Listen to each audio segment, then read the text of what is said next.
Donc, je m'appelle Florent Medina, je suis assistant caméra et danseur.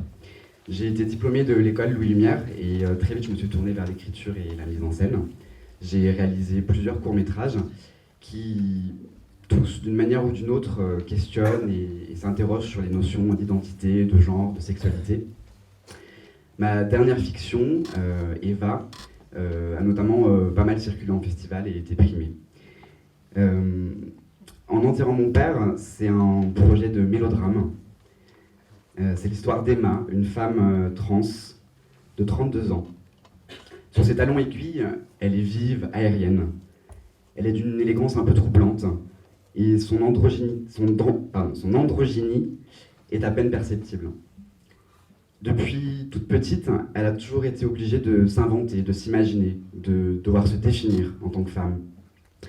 Elle est originaire d'un petit village de campagne, plutôt austère et rude, qu'elle a quitté il y a 10 ans. Aujourd'hui, elle est costumière, elle vit à Paris, et elle s'est construit son univers à elle. C'est ici, à Paris, qu'Emma existe enfin, telle qu'elle se l'est imaginée. Un jour, elle reçoit un appel téléphonique lui annonçant la mort de son père. Elle retourne dans son village natal pour les obsèques et pour vider la maison de son père. Pour elle, c'est l'occasion de tirer définitivement un trait sur son passé et sur ses origines. Emma a une posture un petit peu particulière parce qu'elle se place, elle est en totale négation de ce passé en tant qu'homme, et elle met tout en œuvre pour pas que ça se sache, pour que ça soit un secret, pour qu'on la considère pour ce qu'elle est, une femme. De retour au village, Emma essaie de rester discrète, mais lors de l'enterrement, elle se retrouve confrontée à Paul. Paul, c'est un ancien voisin avec qui elle jouait petit garçon. Il ne semble pas la reconnaître, et Emma s'en réjouit intérieurement. Elle prétend être un membre éloigné de la famille du défunt. Paul, lui, est séduit, intrigué par cette étrange rencontre et par cette femme. Il cherche à la revoir, à l'approcher, à petit l'apprivoiser.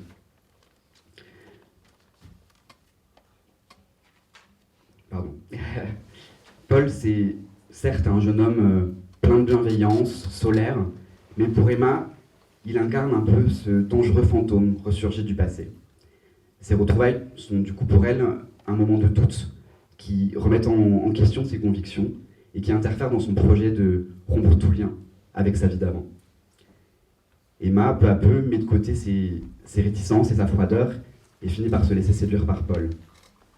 Malgré les mensonges et malgré les non-dits, une liaison naît entre eux et va transformer Emma. On a rarement l'occasion de rencontrer quelqu'un 2 fois. Un soir, Paul lui avoue qu'il a compris qui elle était. Ça ne change rien pour lui, c'est pas vraiment un problème et il aimerait simplement qu'ils arrêtent de faire semblant. Emma est déchirée par cette révélation. La douce illusion d'un nouveau départ qu'elle s'était imaginé s'effrite. Le monde imaginaire qu'elle avait naïvement construit s'effondre. Paul, c'est tout. En enterrant mon père, est née d'une situation que j'ai vécue, qui m'a beaucoup questionné, dérangé. Je suis tombé un peu amoureux d'une personne et j'ai fini par comprendre, par deviner qu'elle était trans. Et surtout qu'elle refusait à tout prix d'être considérée comme telle. Son affirmation en tant que femme passait nécessairement pour elle par une négation totale de ce qu'elle a été. Cette posture un peu radicale et contradictoire se traduit par des situations de déni, par des mensonges, non seulement pour cette personne, mais aussi pour moi, qui, un peu par respect, n'ose pas en parler, aborder le sujet, et la confronter à ça.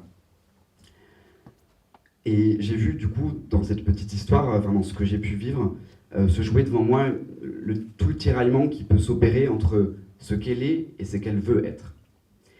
Aussi, mon projet cherche un peu à explorer, à rendre compte de cette posture paradoxale, et surtout, est l'occasion pour moi d'imaginer ce que je n'ai jamais osé faire, la confrontation, la révélation. J'ai imaginé ce projet comme un retour au village, parce que pour moi, revenir dans la campagne où j'ai grandi, dans le petit village de mon enfance, c'est une véritable épreuve. C'est là-bas que je me suis longtemps cherché, où je me suis questionné, où j'ai parfois souffert. Mais surtout, c'est ce petit village, c'est ce lieu-là que j'ai tout de suite voulu quitter. Pour moi, ce voyage, ce retour aux origines, à la fois géographique et temporel, c'est finalement se confronter à quelque chose qui est à la fois familier, mais aussi totalement étranger, parce que nous, on a changé. C'est deux mondes qui s'entrechoquent. Et dans mon projet, on a au début ce monde d'Emma, ce petit monde qu'elle s'est construit. C'est un monde baroque, c'est un monde débordant, chaleureux, lyrique, et parfois même chanté. Et quand elle retourne dans ce village, c'est plutôt une atmosphère rude, crue, dépouillée. Et c'est là que finalement surgit toute l'authenticité, toute la brutalité de l'intime et du réel.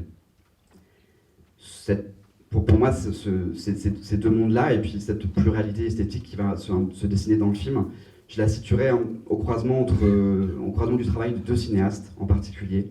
Je pense d'abord à Pedro Almodóvar et à ses films comme Volver ou Julieta.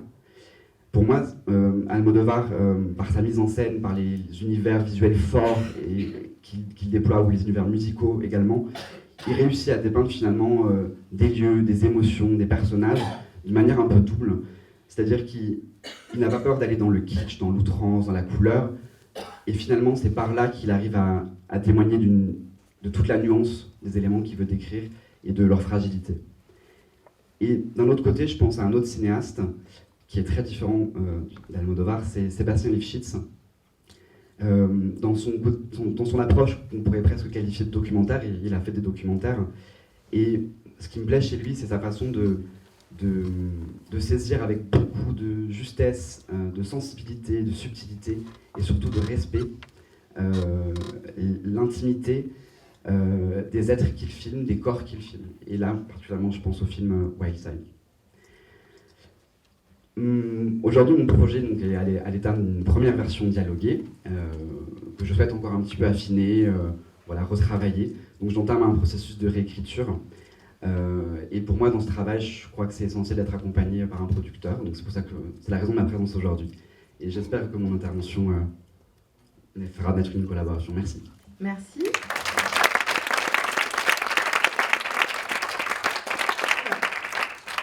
Alors, pourquoi vous avez choisi d'adopter le point de vue d'Emma, d'après ce que j'ai compris, et pas le point de vue de Paul pour raconter cette histoire, puisque Paul s'apparente plus à votre questionnement par rapport à la transsexualité, d'après ce que vous nous avez dit de votre parcours personnel.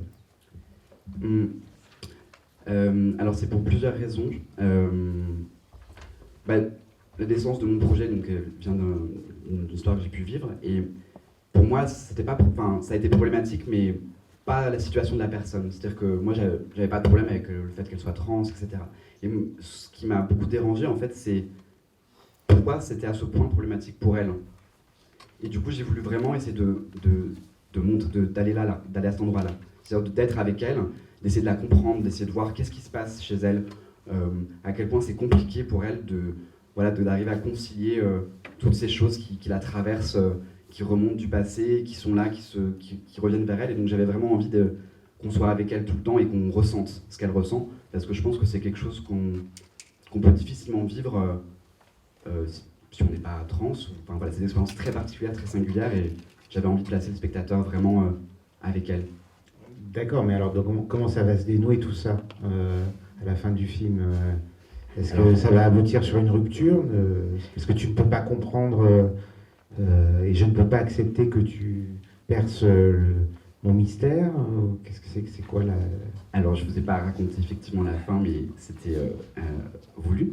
À la fin, pour moi, donc elle va fuir, mais Paul ne va pas la laisser partir. Et donc, il y a une séquence de fin où on va retrouver finalement le retour de cet univers un peu lyrique qui va peut-être se rejouer. Et le spectateur va peut-être se demander si c'est la réalité ou si c'est peut-être Emma qui est encore en train de s'inventer une histoire.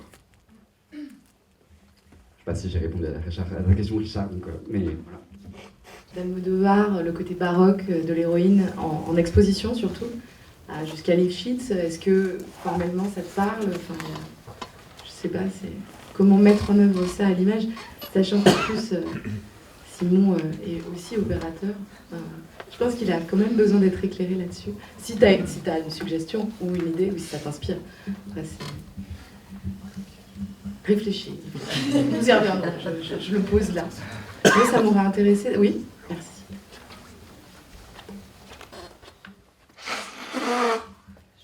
Bonjour, dans le même ordre de questions, justement, je me demande comment se manifeste concrètement cet univers, à la fois donc lyrique et baroque dont tu parles, à travers soit la caractérisation du personnage ou la description de sa vie et de son quotidien.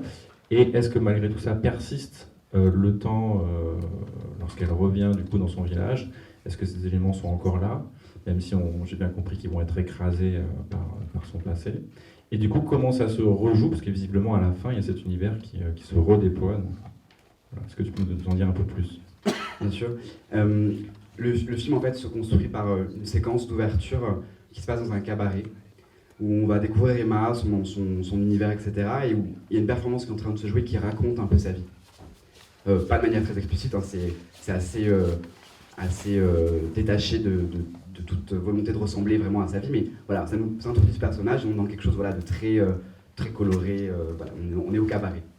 Et effectivement, du coup, cette esthétique-là qui vient au début va disparaître quand on retourne au village, et finalement c'est Emma, par son physique, par sa façon de s'habiller, par son énergie, qui va garder en fait voilà, toute la saveur, toute l'abondance de ce premier univers-là. Et donc elle va détonner un petit peu quand elle arrive dans ce village, avec ses talons, sa robe.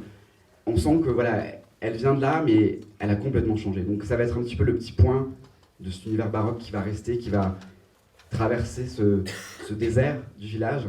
Et à la fin, cette esthétique revient un petit peu. Et il y a de nouveau une séquence chantée, un peu de performance, où Paul va essayer de la rattraper, de l'empêcher de partir, va lui déclarer son amour. Et il y a un personnage secondaire dont je ne vous ai pas parlé, mais qui va aussi lui aussi revenir, et ça va voilà, tout d'un coup repartir dans quelque chose d'un peu spectaculaire au sens littéral. Voilà, je ne sais pas si j'étais très clair, mais voilà. Merci beaucoup. Merci à vous.